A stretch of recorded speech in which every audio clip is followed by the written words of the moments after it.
allons voir la chute anémique. Il y a divers types de chute anémique. Dans le cas de l'anémie, qu'est-ce que c'est que l'anémie? Le manque de fer dans l'organisme.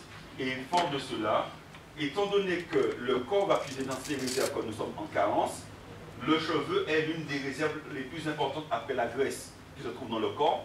Le corps va puiser dans la racine du cheveu qui est le bulbe, amenant celui-ci à devenir beaucoup plus petit et n'étant plus assez fort, il finira par tomber. C'est ce qu'on appelle la chute anémique, on perd les cheveux sur toute la tête avec la petite base blanche qui est devenue beaucoup, très petite en tous les cas.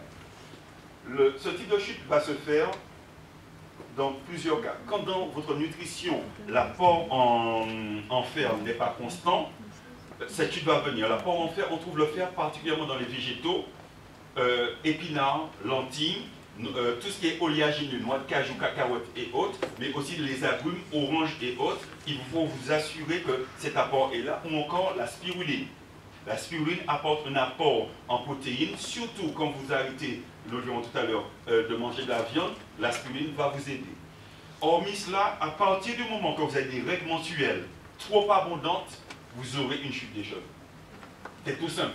Avec ce sang que vous perdez en abondance, vous allez perdre une grande partie du fer contenu dans votre organisme et la finalité sera que vous aurez la chute, le cheveu va tomber. Donc, quoi faire?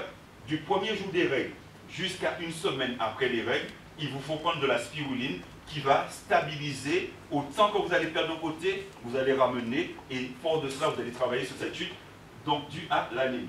Mais il y a différents types de chutes anémiques. Celle-ci, c'est la plus répandue. C'est un fléau. Et même moi, j'ai fait des petits sacs. Parce qu'en venant, mais j'ai mis aussi, vous savez, les petits papiers, les petites posettes. J'ai fait moi-même, un homme, on ne fait pas bien. C'est des petits cadeaux pour chacun de vous, mais chaque cadeau est rempli d'un peu de ma fatigue. Je me suis dit, je vais vous donner, quand vous êtes en pleine forme, je vais vous donner à chacune de vous un petit cadeau de fatigue et moi, je sortirai là en pleine forme. Donc, dans le cadre de la fatigue, comprenez ce qui se passe dans votre organisme. À partir du moment que la fatigue va s'accumuler, le corps ne restera pas sans réagir. Le corps va puiser dans ses réserves, va puiser, l'une des réserves étant la racine du cheveu, et plus vous allez tirer sur la corde, plus la racine du cheveu va devenir petite. Tant et si bien que la racine du cheveu perd un quart de son épaisseur en 2 mois. Quand vous allez arriver à 7 mois de fatigue accumulée, il restera à peu près un dixième, comme j'ai l'épaisseur au bulbe, et là, il va vous faire savoir que ça ne va pas. Vous allez vous sentir étourdi, des petits malaises vont venir, des boutons vont apparaître. Si rien n'est fait, vous allez vous retrouver couché sur un lit d'hôpital. Le cheveu, c'est le baromètre de la santé. Vos cheveux sont en train de vous interpeller à chaque moment que quelque chose n'ira pas dans votre organisme. J'ai une amie, elle, qui était aussi une cliente, elle a eu à 33 ans une promotion que d'habitude on a à 50 ans. Et elles étaient à 3 à travailler, les 2 autres avaient déjà la cinquantaine, soit elle a dû travailler davantage parce que le bruit courait, comme c'était une belle petite poupée, que c'est à cause de son physique, promotion canapé, alors qu'elle savait que c'était son travail.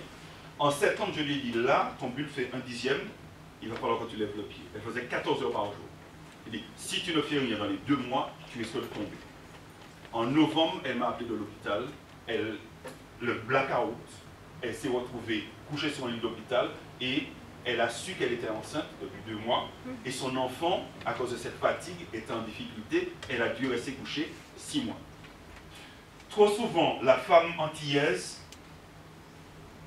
va vivre une vie tellement débordante qu'elle oublie qu'elle n'est pas Atlas. Vous ne portez pas la terre sur vos épaules, mesdames. Il y a un moment donné, on a l'impression que si je ne suis pas là, si ce n'est pas moi qui faillis, qui m'a fait. Comprenez une chose. Si vous ne prenez pas du temps pour vous reposer, il y a des choses à faire, mais quand vous n'êtes pas là, la chose se fera quand même. Parce que quand vous allez vous retrouver couché sur le lit d'hôpital pendant 3 mois, quelqu'un d'autre le fera à votre place. Mais vous avez l'impression que si ce n'est pas vous, ce ne sera pas fait. Donc, essayez dans ces moments-là de demander de l'aide autour de vous. Le compagnon, et gentiment, mais prenez du temps. Je suis passé à côté, petite boutade, à Martinique, il y a le cimetière des riches. Et je suis entré et j'ai vu une tombe qui m'a marqué. ici, J, responsabilité, mort de fatigue. On dit, waouh, responsabilité mort. Malheureusement, cet homme, on ne la verra jamais. Mais le nom de l'une de vous peut se retrouver dessus à cause du surmenage. Et l'organisme, dans ces moments-là, si vous êtes arrivé au stade du surmenage, la chute qui se fait, avant même de s'occuper de la chute, il faut s'occuper de votre organisme. Première chose, prendre de la spiruline qui va ramener de la résistance à votre organisme. Il va falloir qu'on puisse aussi reminéraliser votre organisme. Et pour ce faire, c'est l'alfalfa. L'alfalfa est un arbuste qu'on appelle aussi la luzerne, qui vient d'Asie. Cet arbuste a les racines relativement puissantes, qui brisent les rochers et se gorgent des minéraux. Et à partir de ce moment-là, il faudrait faire une cure pour pouvoir reminéraliser le corps, parce que fer, cuivre, sélénium et autres, cet arbuste va l'apporter. Et aussi prendre ginseng, gelée royale et guarana pour travailler directement sur la fatigue.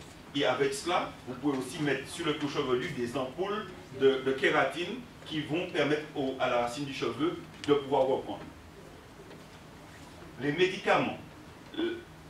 Dès lors qu'il y aura apport médicamenteux de votre organisme, sachez que les chutes se feront. Antibiotiques, anti-inflammatoires, antifongiques, anesthésie générale, anesthésie locale et j'en passe. Qu'est-ce qui se passe? Quand le corps est en difficulté, que ce soit une maladie bénigne ou pas, le corps va vous le faire savoir par des réactions. Vous aurez, entre autres, des boutons, de la fièvre, des choses, des rougeurs qui vont apparaître. L'organisme vous dit, voilà, je n'en peux plus. Vous allez prendre des médicaments. Les anticorps des médicaments vont se joindre aux anticorps naturels et vont attaquer le problème.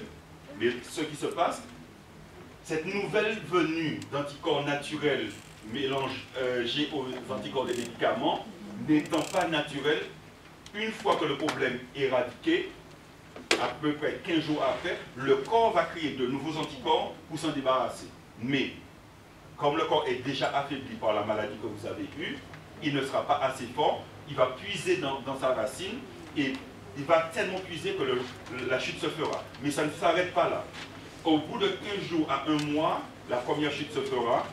Le corps se rendant compte qu'il n'a pas la capacité de remporter cette victoire, il va se mettre en sommeil et de 4 à 6 mois, créer de nouveaux anticorps.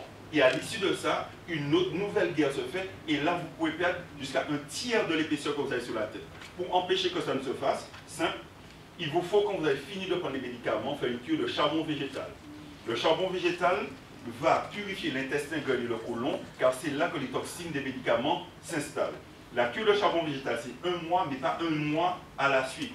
Vous faites 15 jours de charbon végétal, vous arrêtez 15 jours pour reprendre 15 jours.